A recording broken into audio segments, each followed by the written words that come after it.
જય ખુખારમાં મેલડી સમયનો સદુપયોગ કરી લ્યો તો બેડો પાર થઈ જશે તે વાત ઉપર ખુખારમાં મેલડીએ શું પ્રવચન આપ્યું તે આપણે આ ભાગ 2 માં જોશું. છેલ્લો ભાગ છે એટલે વિડીયોના કમેન્ટમાં જય માતાજી લખવાનું ના ભૂલતા. જય ખુખારમાં મેલડી. આ મારો ઉદ્દેશ દરેક કહેવાનો કે દોડ દોડ કરવાથી દુઃખ મટશે. તમને કોઈ દેવી દેવતા નડતા નહીં, પણ તમને તમારા કર્મો જ નડે. પણ કર્મો ખોટા ક્યાંથી થાય છે? કામ ક્રોધ લોભ મોહ એનાથી થાય છે ને.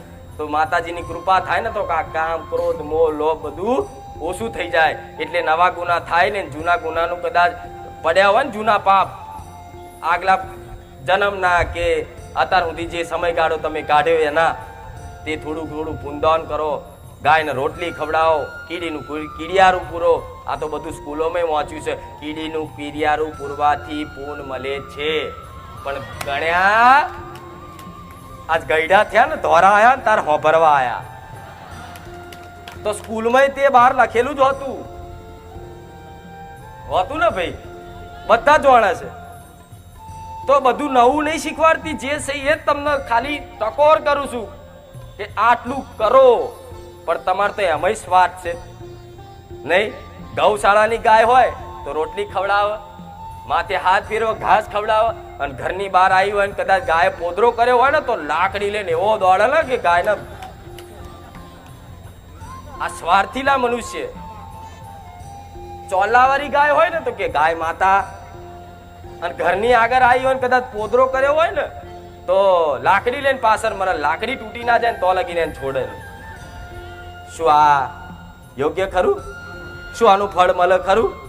એટલે આટલા મનુષ્ય છે વાસ ખબર છે, જે ચોલા વાળા હોય ને મારા વાળા બહુ પહેરી હોય ને મોટા મોટા દોરા બાંધ્યા હોય એવાના પગે લાગશે. ગુરુજી બાપુજી આટલા ભૂવા નહીં ફરતા બધા. જો મારે કોઈથી વિરોધ નહીં હો. આ ચૂંદડી હું ઓઢું છું એનું કારણ કહું તમને બધા. તમે તો અનુભવ હશે કે નહીં હોય. આ ચૂંદડી ઓઢવાનું મારું એક જ કારણ છે કે આમની અંદર જે આસ્થા છે ને એ મારી બહુસર મેલડીની છે. નહીં મારા દીકરાને ઓળખતા, નહીં મારી વસ્તીને ઓળખતા, કે નહીં કોઈ બારે જા ગામ વાળાને ઓળખતા. દૂર દૂરથી 500 કિલોમીટરથી આયા. કેમ? માતાજીના દર્શન કરવા. તો મારે તમારા માટે હું ખુલ્લા મોઢે મારા દીકરાના મુખેથી બોલી શકું છું. ચમ એની ચેતનામાં હું મેલડી છું, એની દયામાં હું મેલડી છું, એની કરુણામાં હું મેલડી છું, એના ક્રોધમાં હું ખુખાર મેલડી છું. પણ તમારી અંદર એક શંકા થાય નહીં કે આ વ્યક્તિ બોલે છે કે માતાજી. હમણાં ચૂંદડી ઓઢીને ખોલીને બોલું તો તમને શું થાય કે આ તો માતાજીનો દીકરો બોલે છે. પછી કે જો ને અમને માથું કેવું ઓર્યું છે, માતાજીને મૂછવા દાઢી નહીં કરાઈ. આ બધું જોવો ને. એટલે નહીં કેતા કે વેશભૂષા કરવી પડે. જો દાખલો આલું, આ કોઈ નાનો દીકરો છે બેઠેલો. હવે એને હનુમાનજીના કપડા પહેરાઈને પેન્ટથી અહીં લઈને આવો. અહીં લઈને આવો ને અહીં ઉભો રાખો, ગદા હાથમાં પકડાઈ દો અને હનુમાનજી જેવી પૂંછડી લગાવી દો. હું એવું કહું છું એને કીધા વગર હનુમાનજી જેવું કરશે. હૂપ કરશે કે નહીં? એ વેશભૂષા કરીને એનો આવેશ થઈ જાય તરત. એટલે તરત હનુમાનજી જેવું કરીને જય શ્રી રામ બોલશે ને. આ કોઈ દીકરો છે એના બોલાવો ઉપર, એના મોઢે વાઘનું મોઢું પહેરાવી દો. અને વાઘનું મોઢું પહેરાવો ને એટલે વગર કીધે એને કહેશો નહીં તમે કે વાઘ જેવું બોલાડ, તો ખાલી મોઢું પહેરાવશો તરત કહે છે કે હાવ કરશે ને. ચમ એ વાઘનું મોઢું પહેર્યું એટલે એનો આવેશ આવ્યો અને એનો ઓટોમેટિક એના ઈચ્છા વિરુદ્ધ બોલે જાય વાઘ જેવું. કોઈ કૂતરાનું મોઢું પેલા તો કૂતરા જેવું બસ જ થાય ને આવું. જો સ્પષ્ટતા કરું તમને, આ ચૂંદડી ઓઢું ને એટલે મારો દીકરો ભૂલી જાય કે હું વ્યક્તિ છું, હું માતા છું, હું મેલડી આવું કહું. આ સ્પષ્ટતા કરવી જરૂરી છે. નકર આ જમાનો બહુ વિરોધ વાળો છે. આ કે અંધશ્રદ્ધા ફેલાવે છે. યુવા ચાલેલા છે. આ તમારા માટે જ આ કરું છું.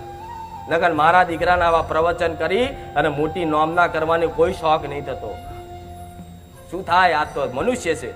કાલ પદ છે તો બધાય પગે લાગશે. કાલ કશું નતું તો કોઈ નતું.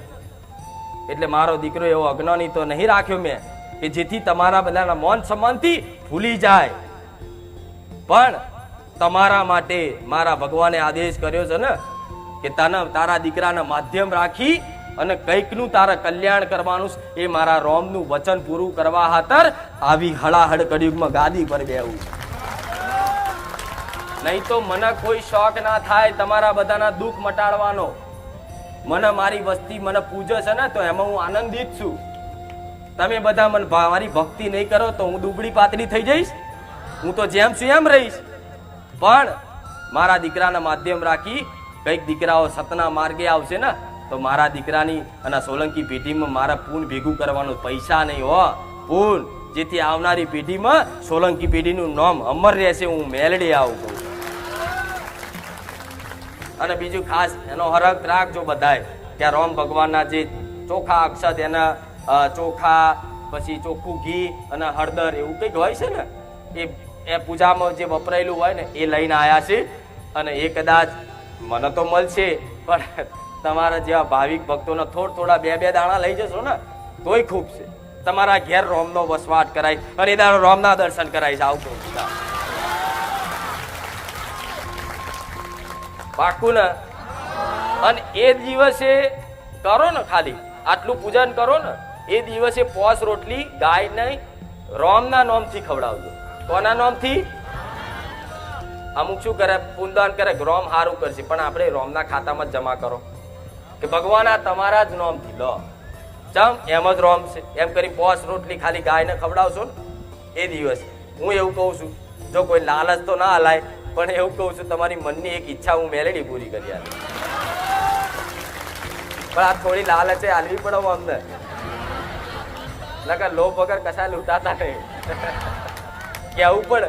એટલે માં શું માં તો મારે એક હાથ ફેરીને સમજાવવું પડે કે દીકરા તું ભણી લે હો, તું તારા કમ્પ્લીટ વોચ અને ભણ અને તું આ 10મા ધોરણમાં પાસ થઈ જઈશ ને એટલે હું તને સારો મોબાઈલ લાયા. એટલે દીકરો મોબાઈલની લાલચમાંથી બેઠો બેઠો વાંચે વાંકો ઊંઘ આવતી હોય તોય એવી રીતે મારા અમને થોડું ઘણો લાડવો હાલવો પડે. તમારું બધું સારું કરે તમે રોમનું નામ લો પણ લાલચ હાલતી નહીં પણ પૂરું કરી આલું છું અમે. અને તમારે બધા જો કદાચ નવા છે એમને ખબર નહીં ગમે તેને માઇક પકડાવો ને ખાલી મારો અનુભવ પૂછાડા ગોડા થઈ જાય કે આવા કળિયુગમાં આવા પરચા. પણ આ પરચા મારા કોઈ શક્તિ નહીં સામર્થ્ય નહીં. મારા ભગવાનનું નામ છે ને મારા દીકરા એનું રટણ કર્યું છે. 24 કલાક લીધું છે એટલે એના મુખેથી હું રોમ વારી મેલડી બોલું છું. હો તો તમારે જે બી રામ આ બધા હુકાઈ જાય મારા પ્રવચન વગર મજા આવી કે નહીં પણ આટલા આમ બોલો રામ રામ રામ જય શ્રી રામ જય જય શ્રી રામ રામ